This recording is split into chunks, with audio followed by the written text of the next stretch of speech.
Salut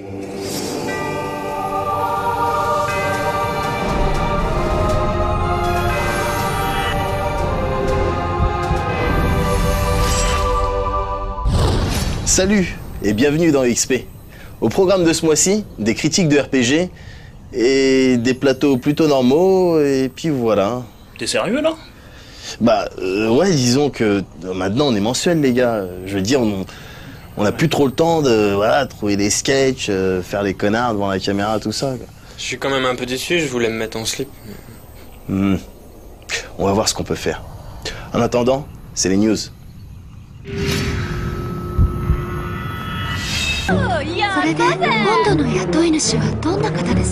On continue avec le nouveau trailer de The Last Story, le dernier projet en date de Miss Walker. Prévu pour le 27 janvier au Japon, le RPG dirigé par Sakaguchi himself possède quelques features plus qu'intrigantes. À commencer par la présence d'une seule et unique ville dans le jeu. Cette dernière devrait être toutefois bien détaillée et surtout remplie d'events et de centres d'intérêt. 6 derniers trailers, mais surtout en avant la partie scénaristique du titre, on sait tout de même pas mal de choses sur les systèmes de combat, comme par exemple la possibilité d'interagir avec les décors pour se débarrasser de plusieurs ennemis, ou encore la compétence de rassemblement pour attirer vos adversaires afin de laisser les magiciens faire leur travail. Pour le reste, on attend bien évidemment d'avoir le bestiau en main pour se prononcer. Non, parce que Miss Walker, autant Lost Odyssey, ouais, autant Blue Dragon, non.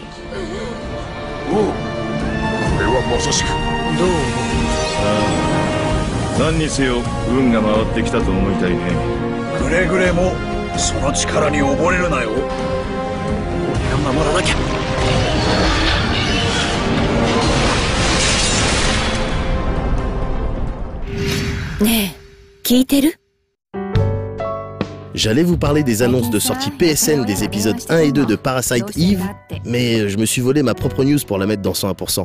Du coup, je reviens sur Catherine, ce titre pour adultes développé par la team Persona. On sait maintenant qu'il s'agira d'un action-aventure mettant en scène Vincent, un mec un peu paumé qui, depuis qu'il s'est encanaillé avec la sulfureuse Catherine, fait des cauchemars bien hardcore. D'autant plus qu'il n'a pas les cuisses propres, le Vincent. En effet, notre jeune de 32 piges sortait déjà avec une autre Catherine, avec un K cette fois-ci, et il se trouve qu'elle porte même son enfant. Bref, action, adultère, gore, team Persona, autant d'éléments qui nous feront revenir sur ce jeu lors de sa sortie à la fin de l'année au Japon.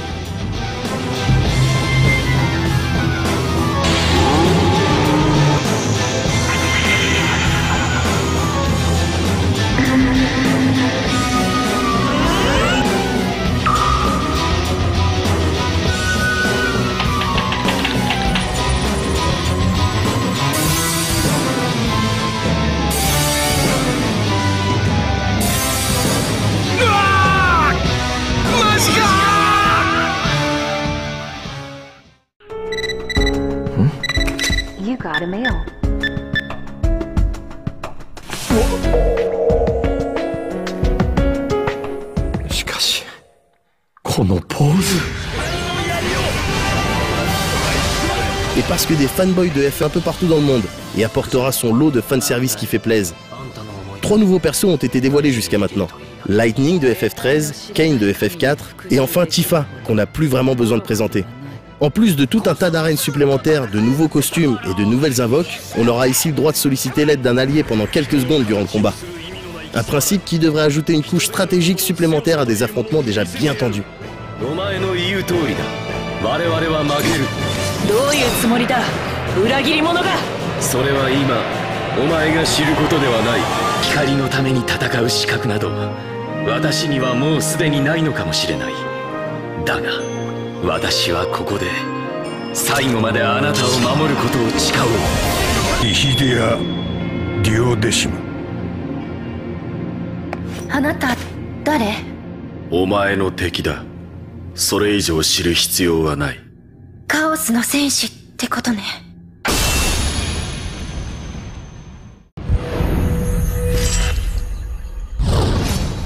Le jeu qu'on va vous présenter maintenant fait partie d'une longue série de RPG dans lesquels l'alchimie est mise en avant. Il s'agit d'Atelier Rorona. D'ailleurs, c'est marrant, ça me rappelle la dernière fois qu'on a essayé de faire de l'alchimie avec Oblivion. C'était il y a quelques semaines, et on était encore à fond dans Dragon Quest 9. On fabriquait des items, tout ça. C'était cheap, hein, mais on rigolait bien. Jusqu'au moment où Obliv a commencé à se prendre vraiment au jeu. Il arrêtait pas de me dire qu'on devrait couper notre solarite avec un peu d'eau fraîche, et que si on la vendait dans la rue, On se ferait des millions de dollars. Moi, je lui disais qu'il se rendait pas compte qu'on détruirait des familles américaines en faisant ça. Mais rien à faire, je pouvais plus le raisonner. Ensuite, tout est allé très vite. Il a décidé de faire son business dans son coin et ça a fini bizarrement.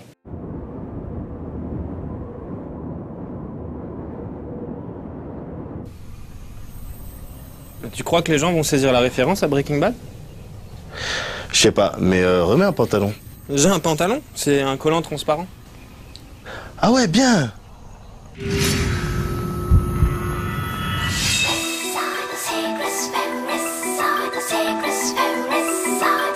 Ce mois-ci, j'ai cru faire le malin en m'octroyant la seule critique concernant un RPG sur console de salon. Mais les deux autres du role-playing gang, Tic et Tac, là, se sont bien gardés de me dire qu'on avait là affaire à un jeu bien cheap. Atelier Rorona, The Alchemist of Farland, appartient à cette série de RPG dans laquelle le joueur est amené à faire de l'alchimie à gogo. D'un intérêt allant du moyen au sympathique, les ateliers ont tout de même su se constituer une petite communauté de fervents rôlistes, partageant l'amour des craft systems et des jolies histoires. Communauté dont je faisais partie, jusqu'à maintenant.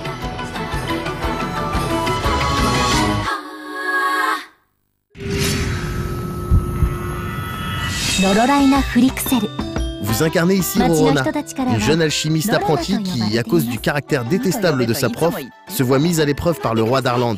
Elle doit en effet effectuer diverses tâches pour le royaume, sous peine de voir l'atelier fermé. Le truc, c'est que des deadlines sont imposés, ce qui oblige la petite alchimiste à se speeder pour atteindre ses objectifs. Elle trouvera bien heureusement le soutien de tout un tas de guests qui l'accompagneront tout au long de l'histoire. Ce qui donnera lieu d'ailleurs à un paquet d'events plus ou moins intéressants, dans lesquels on retrouve à peu près tout ce qui se fait en matière de shoujo avec un peu d'action dedans.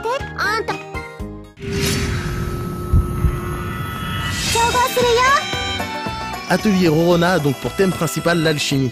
Si les mécanismes ont été un peu révisés par rapport aux derniers épisodes sur PS2, ils restent toutefois assez proches de ce que les habitués connaissent. Concrètement, pour synthétiser des objets, il vous faut tout d'abord une recette, que l'on peut trouver soit dans des magasins, soit au cours d'une quête quelconque. Viennent ensuite les ingrédients, que l'on peut trouver pendant les phases d'exploration ou tout simplement en ville. Il faut savoir que chaque objet possède sa propre qualité et ses traits, deux paramètres qui influent directement sur l'item obtenu après synthèse. On pourra donc se retrouver avec des objets de soins boostés ou bien des bombes plus explosives, pour peu que l'on soit donné la peine de sélectionner les ingrédients de départ. Pour les armes et armures, c'est le même schéma, sauf qu'il vous faudra vous adresser aux forgerons de la ville. Compte tenu du nombre assez important d'effets appliqués sur les items, il est possible de se confectionner un équipement à peu près singulier. Un principe sympa donc, qui pousse le joueur à passer du temps devant son chaudron. Mais pour trouver le nécessaire à fabriquer des choses agréables, il vous faut également sortir de la ville et vous aventurer dans les lieux que le jeu vous propose. Ces derniers étant découpés en plusieurs sections. En gros, c'est ici qu'on se frite. Bien évidemment, des PNJ pourront vous accompagner durant ces sorties, mais ils ont un coût qu'il faudra prendre en compte avant chaque sortie. Les combats à proprement parler suivent les principes du tour par tour ultra classique, mais bénéficient tout de même de quelques features rendant l'ensemble un peu moins monotone. À commencer par les skills, upgradables après chaque level up et donnant lieu à des effets visuels parfois réussis, qui consommeront toutefois une partie de vos HP à chaque utilisation. Vos alliés pourront également intervenir en plein combat, soit pour vous protéger, soit pour asséner un coup supplémentaire. Leur disponibilité se manifestant à travers les petits cristaux visibles en bas à droite de l'écran. La jauge en bas à gauche, quant à elle, correspond au niveau élémentaire présent dans l'affrontement. Plus vous utilisez d'attaques élémentaires similaires, plus elle augmente, vous permettant de lâcher des skills avancés. Simplement, les combats ne présentent tellement aucun intérêt qu'il est assez rare d'exploiter cette fonctionnalité. L'ensemble du jeu est basé sur un système de missions, que ce soit pour la trame principale ou pour toutes les quêtes annexes que vous serez amené à remplir. Dans le premier cas, vous aurez 90 jours pour atteindre l'objectif fixé par le royaume. À la fin de ce laps de temps, vous serez évalué sur la quantité, la diversité et la qualité des items rendus. En ce qui concerne les quêtes annexes, vous serez bien évidemment récompensé comme il se doit. Le gros hic, c'est que les activités disponibles dans Rorona consomment du temps. Le fait de se reposer pour regagner des HP, de fabriquer un item ou d'explorer les différents lieux fera défiler les jours. On comprend bien que ce système a été mis en place d'une part pour créer des enjeux et garder le joueur sous pression, et d'autre part pour susciter l'intérêt chez les jeunes désireux de se faire un New Game Plus. C'est juste que ce genre de jeu ne s'y prête pas. On se retrouve donc vite agacé de ne pas pouvoir vivre l'aventure à son propre rythme. C'est d'autant plus frustrant que les combinaisons offertes par l'alchimie sont assez conséquentes et mériteraient qu'on puisse s'y attarder.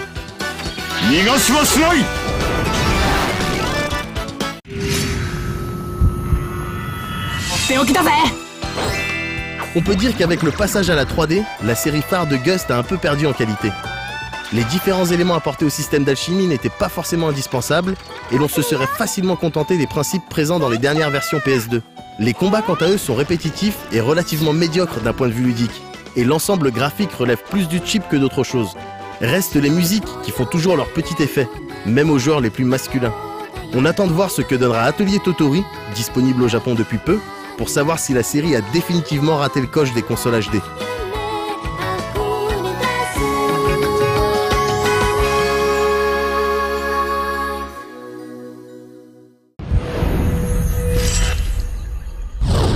Vous avez été des centaines de milliers à nous envoyer des vidéos pour notre campagne de recrutement, et pour ça, on vous remercie. La sélection était rude, et après des heures de concertation pour savoir qui ferait le 4e membre du Role-Playing Gang, afin de lancer la critique de Final Fantasy de 4 Heroes of Light, on pense avoir trouvé la bonne personne. Et parce qu'AUXP en partage, voici la vidéo de sa candidature. Salut, moi c'est Moguri. Non. Vous êtes là. Ça tombe bien, je voulais vous parler de quelque chose. Moguri. C'était naze. Combien de RPG j'ai fini? Pas beaucoup. Juste tous les Final Fantasy. Ah ça c'était mieux. L'humour, une autre valeur importante pour EXP et que je pourrais vous apporter. J'ai aussi quelques talents d'acteur. Iris, non! Cloud. Joey, non!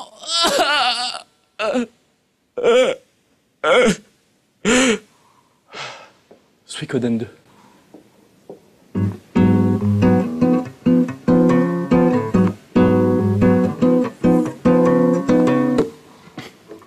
Costa del Sol, FF7. Ah non, maman, je suis occupé! Clad, Squall, A-I-U-E-O, Kakikukeko, Sasisu Seso, Naninu Neno. Oui, je parle un peu japonais aussi. Jidan, Tidus, sauvegarde de partie, chargement de partie, expérience, niveau. Autant de notions que je maîtrise parfaitement. Ah voilà, c'était Moguri. Je pense que non. Non, je pense rien du tout. Parce que c'est aussi ça, EXP. Un travail professionnel pour des gens exigeants. Ah ouais, alors... Voilà, c'était Moguri. Je pense que vous en avez vu assez pour comprendre que je suis l'homme qu'il vous faut pour EXP. Et j'espère qu'on va pouvoir collaborer bientôt. Rideau. Slash. Ouais, ça c'était bien. Et bien voilà, Moguri donc, qui a gagné le droit exceptionnellement de lancer la critique de Final Fantasy de 4 Heroes of Light. Moguri, c'est à toi. Ok. Yeah les jeunes, nice. Non, alors aujourd'hui on va par parler... contre, ouais, tu t'apprêtais à faire un truc là. Ouais. Bah ah, tu ouais. le fais pas comme ça. Tu le fais autrement, parce que ça va pas le faire. Ouais, j'ai un autre truc. Vas-y, ouais. vas-y. Okay. Salut les petits amis de No Life. Aujourd'hui dans Chez Moguri, on va parler de Final Fantasy 4 Heroes of Light. Alors faites pas gaffe si j'arrive pas trop, chez moi c'est mieux d'habitude. Non, mais ça va pas le faire finalement. Non? Ouais, désolé.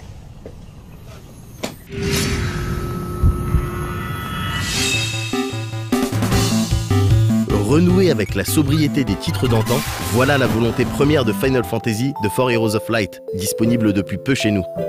Après avoir accueilli plusieurs épisodes de la série, remake ou volets inédits, la Nintendo DS rempile pour nous prouver qu'elle n'a pas dit son dernier mot. Sadomasochiste et zoophile, tous à vos manettes.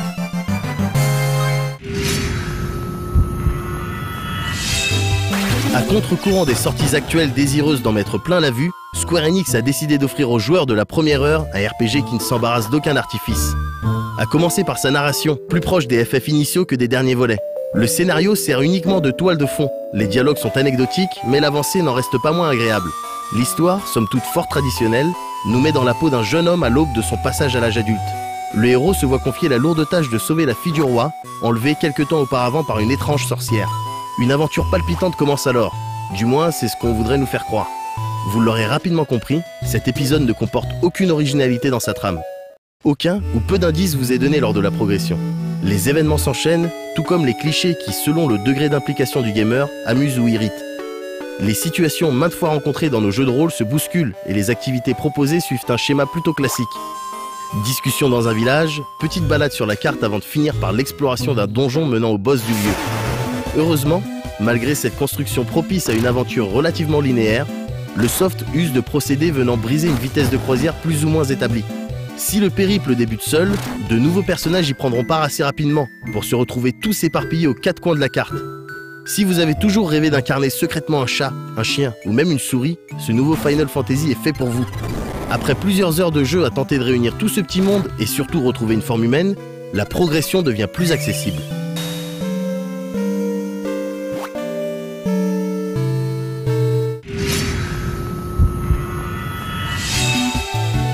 Les combats au tour par tour sont parfois rudes et recourir au level up afin de traverser un donjon sans encombre ne sera pas du luxe.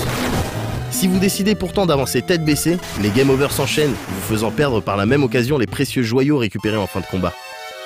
En dépit de son statut de production rétro, The 4 Heroes of Light n'a pas oublié de s'agrémenter de mécanismes intelligents. Un vent de folie ayant soufflé chez les développeurs en pleine séance de brainstorming, ces derniers ont jugé sage de supprimer les points de magie pendant les rixes. N'ayez crainte, ils sont simplement ici remplacés par un concept Ability Points tout aussi novateur. Ces points augmenteront au cours du combat, après chaque tour.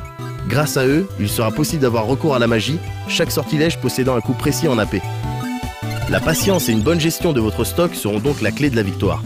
Ces points sont symbolisés à l'écran par des petites boules jaunes associées à chaque action qui en nécessite. Tous les membres du groupe ont également accès à un système proche des jobs de Final Fantasy V. Au nombre de 28, ceux-ci pourront être changés à n'importe quel moment, hormis pendant les affrontements. Évidemment, il faudra batailler pour tous les obtenir.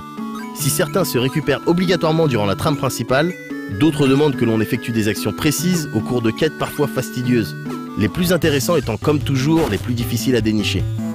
Chaque coiffe, associée à l'un de ces métiers, confère au personnage des compétences plus ou moins efficaces. En plus de l'évolution traditionnelle de vos braves, il faudra penser à développer ces couronnes et ainsi apprendre des capacités supplémentaires. Principe assez fourbe, les objets servant à améliorer les jobs sont les mêmes que ceux pouvant être revendus.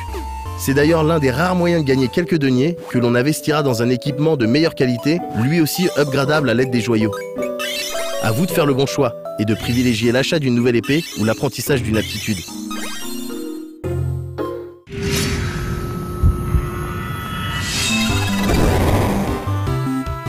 Avec un déroulement calqué sur les RPG des années 80, on pouvait s'attendre au minimum syndical effectué sur la réalisation. Toutefois, Square Enix et surtout Matrix Software, le studio responsable de titres tels que FF3 et 4 ou Nostalgia, profitent de leur solide expérience sur la console. La bête est domptée, les développeurs le prouvent ici. L'animation est impeccable et les décors aux couleurs chatoyantes se dévoilent à l'instar des recueils d'images animées ou livres pop-up, un effet fort plaisant offrant un cachet très particulier à l'épopée. L'ambiance sonore colle parfaitement au soft. Les fans de chiptunes seront aux anges. Dommage que des thèmes reviennent régulièrement, comme dans les donjons. L'aspect nostalgique de certaines pistes est pourtant vraiment là. Jamais austère, le jeu se destine malgré tout aux vieux briscards, sous peine de subir une mauvaise surprise. Si en revanche, vous attendez autre chose d'un RPG en 2010, inutile de perdre votre temps.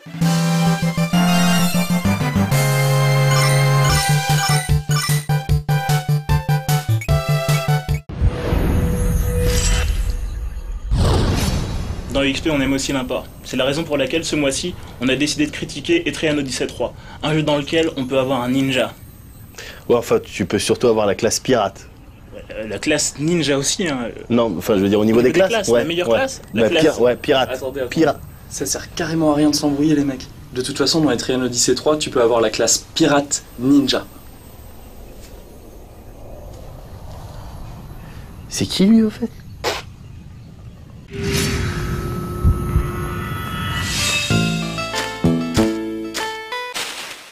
Alors c'est vraiment pas dans notre habitude au role-playing gang, mais exceptionnellement, on va se la jouer carrément sectaire en demandant à tous les pisse-froids de quitter la pièce immédiatement. Tous, vous vous cassez, maintenant. Ouais, toi aussi tu pars là, vite, et loin. L'autre avec son t-shirt tel concerto là, pareil. Allez, allez. Non mais ça sert à rien de se cacher les trois resquilleurs là, on vous voit. Moi de toute façon j'ai tout mon temps, hein. Je commence pas ma critique tant qu'on n'est pas que entre vikings. Voilà, ok. Comment? C'est complètement chacal? Mais parfaitement. Maintenant, vous pouvez prendre sur vous comme des adultes responsables ou faire les pleureuses. Mais dans ce cas, c'est même pas la peine d'espérer vous frotter à Etrian Odyssey 3. Non, en fait, c'est même pas la peine d'envisager l'éventualité potentielle de penser un jour à espérer vous frotter à Etrian Odyssey 3. Et ça serait super dommage.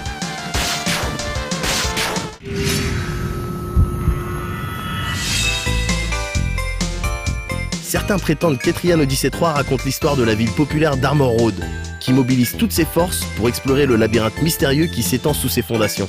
Il raconte que de nombreuses guildes d'aventuriers débarqués des 4 coins du monde rivalisent de courage pour y trouver les vestiges d'une antique cité enfouie. Ces gens-là ne vous disent pas tout. Etrian Odyssey 3, c'est avant tout l'histoire de la violence et de la peur, de la cruauté aussi, et de la ruse surtout, car sous ses atours mignons et chaleureux, le jeu ne révèle pas tout de suite ses intentions malsaines. On peut se laisser bêtement attendrir par une jaquette acidulée, un chara-design choupi kawaii et des musiques façon bonne ambiance avant de se faire salement traîner dans la boue. Ouais, comme ces gens qui distribuent des bonbons à la sortie des classes. Ils ont l'air sympas avec leur trench coat et leurs grosses lunettes de soleil, mais c'est pas forcément une bonne idée de monter dans leur camion de glace. Vous êtes prévenus. Mais comme vous vous imaginez invincible, vous allez suivre ce gros moustachu rigolo. Vous allez créer une guilde et une première volée d'aventuriers, en leur confiant chacun une classe à choisir parmi 10. Vous allez former une équipe de 5 combattants et faire un tour au pôle emploi local, le Sénat. Là-bas, une sale sorcière trop vieille pour bouger son gros cul vous demandera d'explorer le fameux labyrinthe à sa place et vous confiera votre première mission. Dessiner la carte du premier niveau du dédale. Pauvre fou que vous êtes, vous allez accepter. Et c'est là que les embrouilles vont commencer.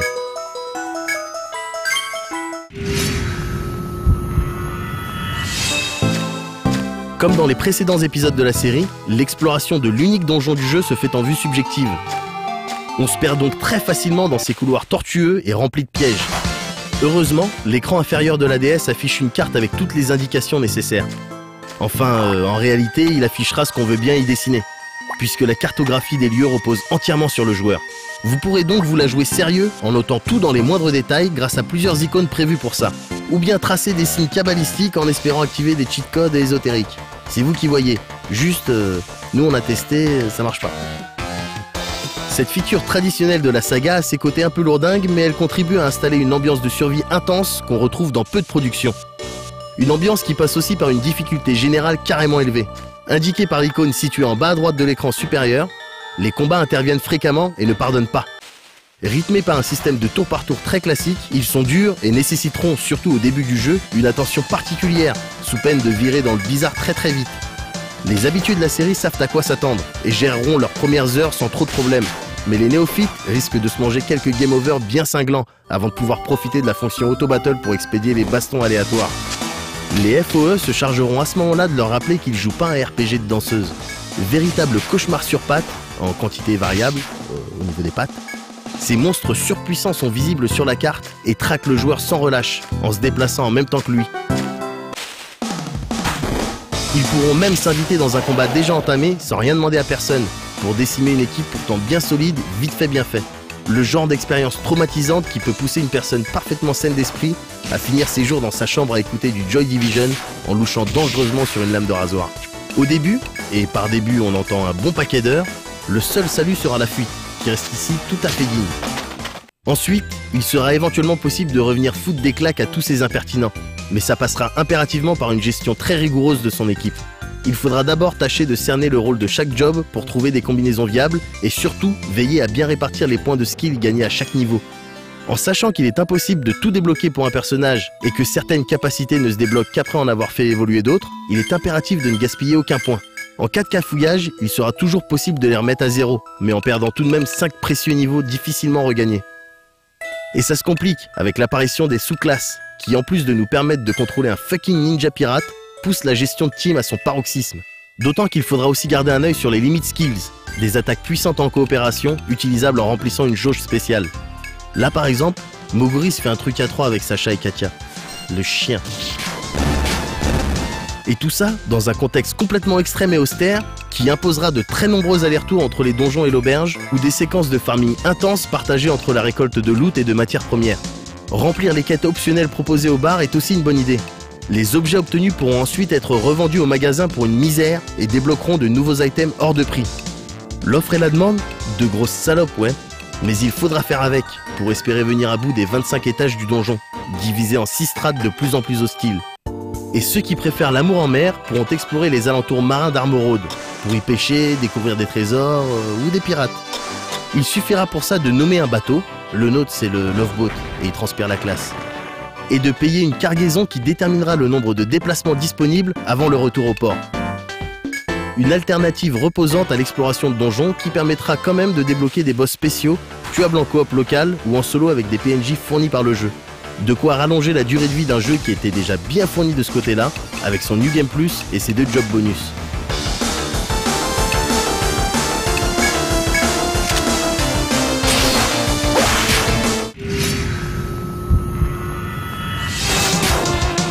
Réservé aux initiés qui savent trouver du plaisir dans la souffrance et l'humiliation, Etrian Odyssey 3 est une petite perle de gameplay sévère et addictif.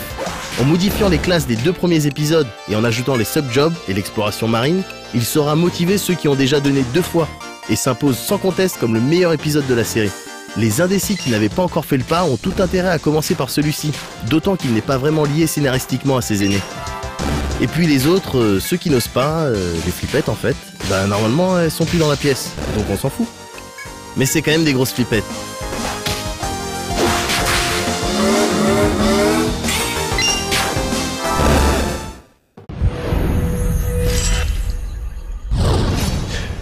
Alors Mickey, on a remarqué depuis le début de XP, en fait depuis le début de l'émission, pour le plateau des sorties, soit tu fais des blagues de cul, soit tu fais des blagues de merde, mais le plus souvent tu fais des blagues de cul de merde. Du coup, qu'est-ce que t'as prévu pour celle-là? Bah je sais pas, alors, bah rien, bon, je peux te le faire d'une façon professionnelle. Ouais, vas-y, vas-y. Et tout de suite les sorties.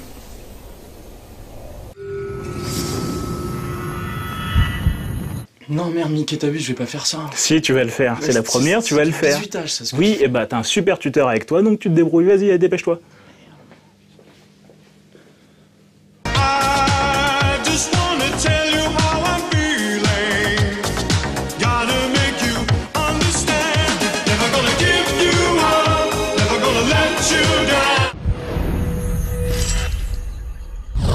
Ha! Rickrolled! In your face, in your face, in your faces!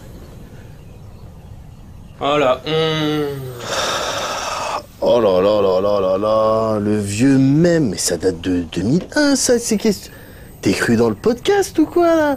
Oh dégage, dégage! Oh le mec! Attends. Voilà. Non, mais c'est Mickey. Allez, on dégage.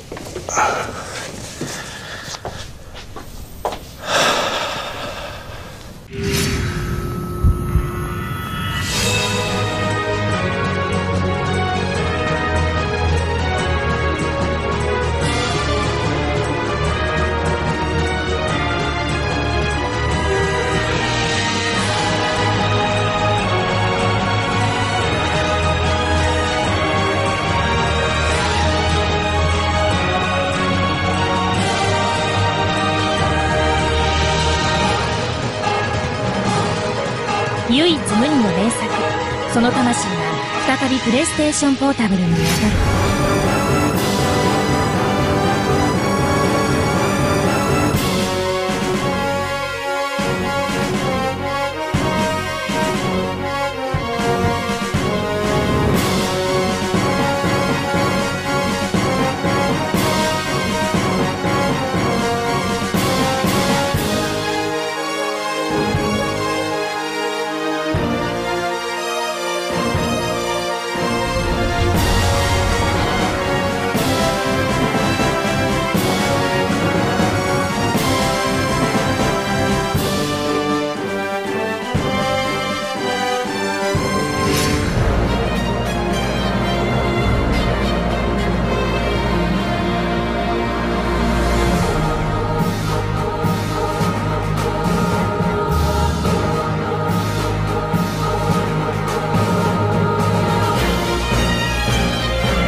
Voilà, EXP c'est terminé pour ce mois-ci. On se retrouve bien évidemment le mois prochain. Là, vous êtes obligés de nous croire. Là, je veux dire, on est fucking mensuel. Et puis, en attendant, jouez un max. Et en revanche, enfin plus sérieusement, tu porteras un pantalon quand même pour la prochaine. Ok. Ouais.